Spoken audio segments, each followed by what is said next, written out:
السلام عليكم ورحمة الله وبركاته، إزيكم حبايبي؟ كل سنة وأنتم بخير. النهارده بقى قُلنا نعمل معاكم البيتي فور بتاع العيد الجامد ده، عملناه بمكونات بسيطة من البيت وكل حاجة جميلة، طالعة جميلة ما شاء الله. جربوه جميل جدًا، ما تخافوش، اعملوه في أي وقت عادي، جميل جدًا طول السنة ممكن تعمليه. النهارده بقى نعمله في العيد بقى، نعمله قبل العيد، المهم إن إحنا عملناه وخلاص.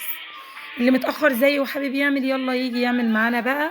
أنا كنت تعبانة شوية وقُلت أمّا أعمله بقى بعد ما إن شاء الله بقيت كويسة، فنسمّي الله كده ونصلّي على سيدنا محمد ونقول عملناه إزاي. بدأنا كده إن شاء الله بكيلو من الدقيق متعدد الاستخدامات.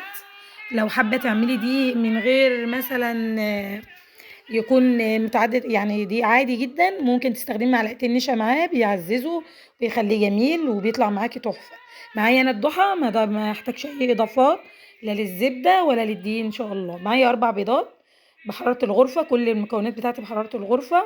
ودي طبعًا الزبدة معايا حوالي 750 جرام، معلقتين لبن بودر، فانيليا، معلقتين نشا حابة برضه أحطهم برضه يعني بيبقوا حلوين مع الدقيق. بدأت كده خلاص دي السمنة بتاعتي أو الزبدة بتاعتي كريستال، جميلة جدًا في البيتي فور جربوها جميلة جدًا. بدأت كده خلاص أنا باخلّص كده الزبدة بتاعتي باهرسها كده، بحيث إن أنا هادوّر المضرب الكهربائي. هابدأ كده خلاص هرستها كده بالمعلقة عشان أقدر أدوّر المضرب فيها.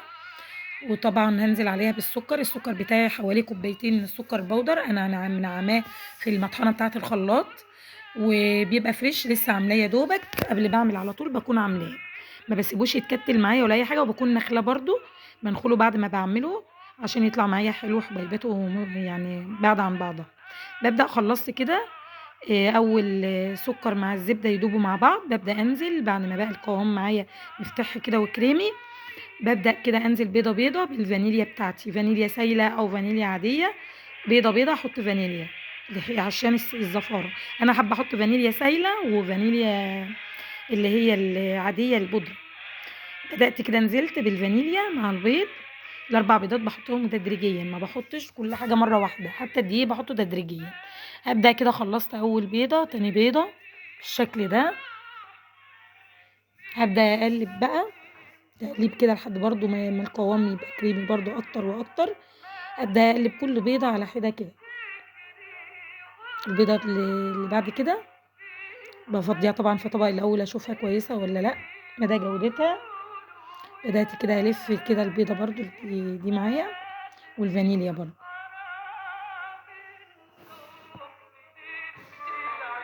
ما شاء الله طالع مفتحي وكريمي وجميل جدًا ما شاء الله. البيضة بقى دي كمان بالفانيليا السايلة، أبدأ أضرب برضه على أسرع سرعة بتاعة المضرب. حابة تعملي بالمضرب العادي بتاعِك اليدوي ما فيش مشكلة، حابة تعملي بمضرب كهربائي ما فيش مشكلة، هو ينفع بكل حال من الأحوال. إحنا أمهاتنا زمان كانوا بيعملوه بإيديهم بكَفّة إيديهم، معلقتين لبن بودر بانزّلهم ومعلقتين النشا، هانزل بقى بمعلقتين اللبن البودر ومعلقتين النشا، دول خلاص كده المرحلة دي خلصت. المكونات الجافة بابدأ فيها بقى. هابدأ كده بالدقيق برضه، ما حطيتش لا بيكنج باودر ولا أي حاجة من دي، ولا عندي البيض بيقوم بالواجب بكل حاجة. هابدأ أقلّب،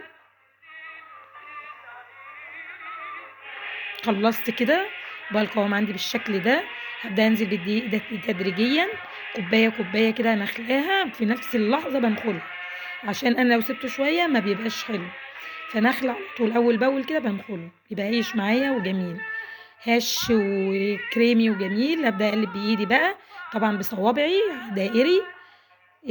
دي طبعًا ما باعجنش بصوابعي ودائري، دي الحاجات النواعم اللي لازم نقلّبها كده تقليب دائري وبطراطيف صوابعنا. بدأت ما شاء الله القوام جامد وجميل وناعم. أبدأ بقى أسيبها شوية في التلاجة كده قيمة 5 دقايق على ما أجهّز الفرن بتاعي وأشغّله وأسيبه يسخن شوية وعاملاه على درجة حرارة 160.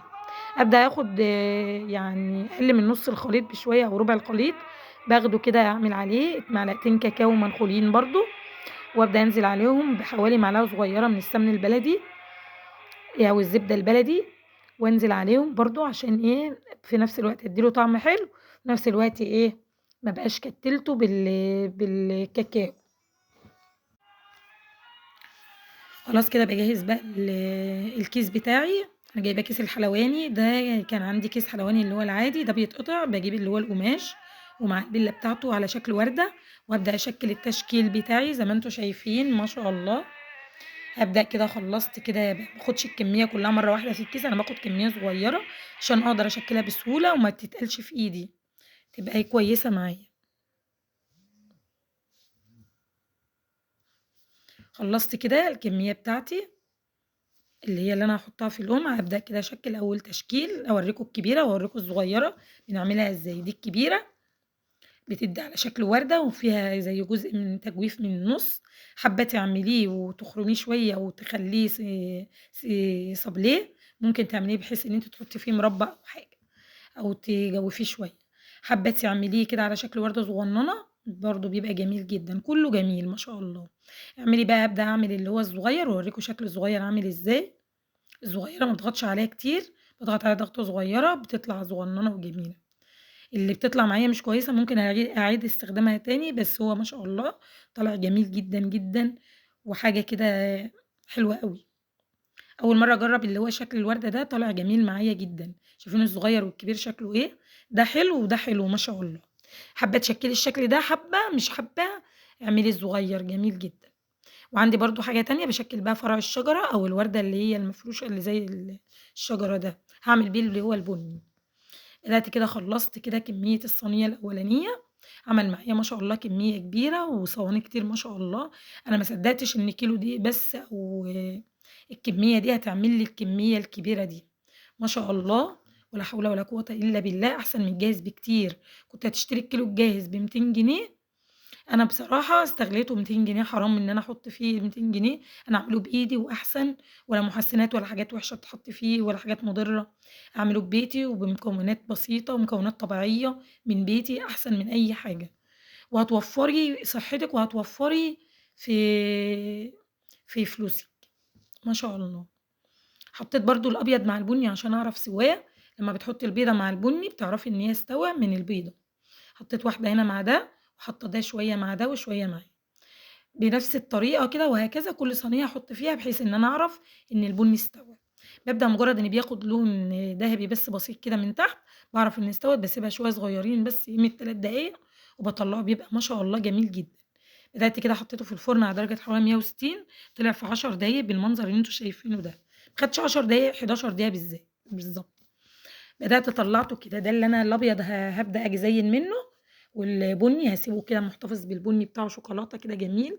حابة تزيّنيه برضه بتزيّنيه أو واحدة وواحدة من دول، أو واحدة وواحدة من الفاتح، واحدة من الغامق أو واحدة من الفاتح بيبقى جميل برضه. بدأت شكّلت كده كُلّه عندي فاتح وهاورّيكم برضه عشان يبان التشكيل فيه، جميل ما شاء الله. لو عجبِك الفيديو ما تنسينيش بقى ولا تبخلي عليَّ بالاشتراك في القناة، وفعّلي زر الجرس عشان تشوفي الحاجات الكتير الجميلة اللي أنا باعملها. شايفين ما شاء الله. معايا بقى شوكولاتة سما دي جميلة جدًا، جميلة في التشكيل جدًا.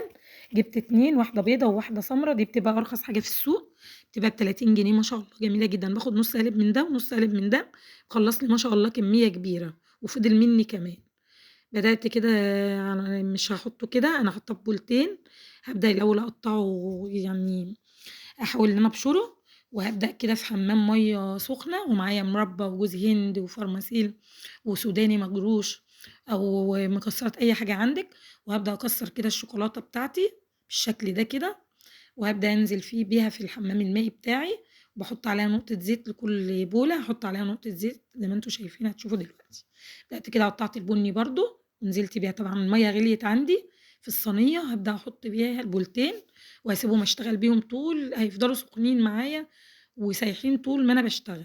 هابدأ أحشي مربى زي ما أنتم شايفين، أجهّز كلّهم مربى، كل واحدة على واحدة كده بالشكل ده، لحد ما أخلّص كل الكمية بتاعتي وأبدأ إن أنا أشكِّل الشوكولاتة. بدأت كده خلّصت كده كميتي، أبدأ أنزل بقى على الشوكولاتة البيضا والشوكولاتة البني، بدأت ساحت معايا خالص وقلّبتها بقت تمام التمام. أبدأ كده خلّصت كميتي وفايض معايا سادة كتير كمان. بدأت كده خلّصت، هابدأ بقى أشكِّل معاكم بالشوكولاتة وبالفرماسيل وبجوز الهند، بأي حاجة عندِك هتعملي بيها ما شاء الله. يعني شايفين الشوكولاتة ساحت، طبعًا أنا حاطة عليها زيت، نقطة زيت صغيرة بس كده، وهابقى حابة تنزلي بالبوتيفوراية كلها وتاخديها بالمعلقة وتحطيها على ورق أو حاجة، عشان برضه ما تبوظش الدنيا أو تبوظ معاكِ، بتحطيها عادي ورق زبدة أو أي ورقة كراسة بيضا عندِك. بدأت نزلت كده بالشكل ده، وهابدأ أحطها برضه في الجوز الهند، عندي الشوكولاتة البيضا باسيبها سادة أو باحطها في جوز هند بتديني برضه شكل جميل. شايفين حبايبي شكلها؟ عملت كده الأبيض كله بالشكل ده، وهابدأ أعمل البني وهاعمل برضه أبيض مع فورماسيه، أو هاعمل اللي هو الشوكولاتة برضه نفس الشيء بالشوكولاتة البيضا أو الشوكولاتة البني مع بعض. شايفين حبايبي شكله؟ ما شاء الله ولا حول ولا قوة إلا بالله على الجمال.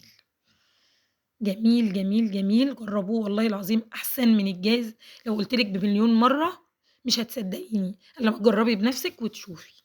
ما شاء الله حاجة جميلة وبمكونات بسيطة جدًا، مش مكلفة خالص، خالص. هو يكاد يكون الزبدة ممكن والشوكولاتة هو اللي ممكن يكلفِك، حابة تعمليه سادة هيبقى جميل برضه.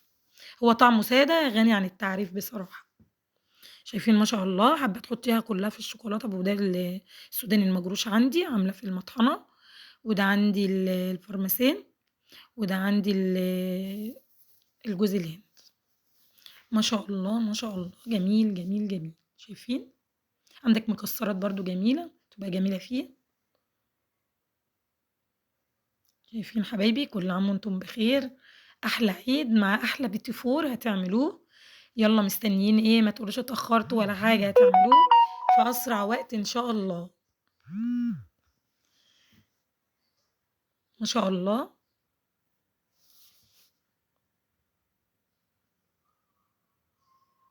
شايفين حبايبي عملت الكمية كلها ما خدتش مني 10 دقايق، وطالع أشكال جميلة تحفة. أنا كنت هاعمل اللون الأحمر في الجوز الهند، بس رجعت وقُلت لأ عشان ما يبقاش إيه ممكن ما يتاكلش أو ما حدش يحب ياكله عشان الألوان وكده. ده جميل، السادة جميل، واللي مشكّل جميل، حاجة كده تحفة ما شاء الله، يستاهل بُقكم بصراحة. جربوه وقولوا لي رأيكم بقى في الكومنتات عملتوه وعجبكم والّا لأ. ما تنسوش بقى. أشوفكم على خير حبايبي في الفيديو الجاي إن شاء الله، وكل عام وأنتم بخير.